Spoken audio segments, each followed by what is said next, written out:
So after deciding to have a new journey in my life and come to this beautiful new country, in the airport there was a moment I was looking at my mom and my now wife, and there was a moment that when you pass the passport border, you feel the idea of a changing time and space. Even you know that you will be back or you will see them again, and 5 minutes later you can do a FaceTime maybe, but the feeling of changing time and space was very heavy.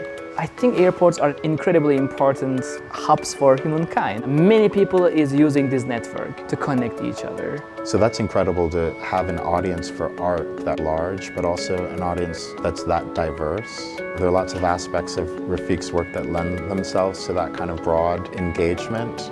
This incredible data universe exists to just operate an airport. And one simple change in that system, it can change many other things. That is an incredible network that is transforming our life.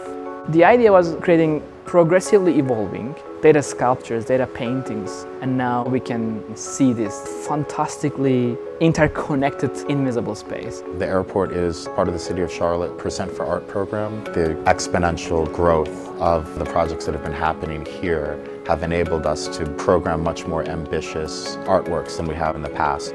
I first started with a space. In childhood dreams, like a daydreaming, a simple room at home, always I enjoy the idea of hacking the existing function of a space into something else. The space holds some certain data points. I just look for what is the most poetic data that we can feel. The data itself is a narration, telling the story of what that space means. Therefore, data as a substance is an incredible material. We have 125,000 passengers every day of the year. All of that data is being fed into the server that he's created and then translated out into the abstract piece. Abstraction of that data points are creating a whole new narration. Generative design was a second inspiration. The idea of can a public art have a consciousness? Can it remember? Can it learn to make the poetry more divine? Watching those images flow, transform, it recalled landscapes, ocean views. Refik brought a kind of almost sensual aesthetic to something that people don't necessarily associate with big data. The whole world is data-driven. Understanding the layers that Refik has brought into the piece, it really connects to the airport and that sense of movement.